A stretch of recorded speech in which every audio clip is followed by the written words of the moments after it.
मसीह यीशु के बाबरकत फ़तहमंद और जलाली नाम में आप सबको की सलामती हो।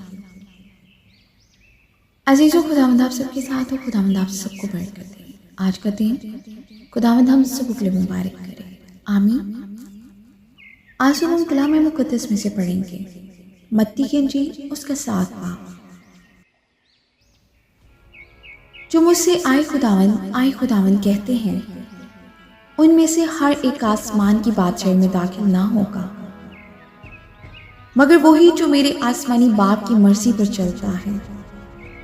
उस दिन बथेरे मुझसे कहेंगे, आए खुदावंद, क्या हमने तेरे नाम से नबूवत नहीं की और तेरे नाम से बदरूहों को नहीं निकाला और तेरे नाम से बहुत सी मौजें नहीं दिखाई? उस वक्त मैं उनसे साफ कह दूंगा कि मेरी कभी तुमसे वाकफियत ना थी। आए बदकारों, मेरे पास से चले जाओ। आमीन। खुदा के जिंदा पाक कलाम के पढ़े और सुने जाने उसकी बरकत हो। खुदावंद का शुक्र।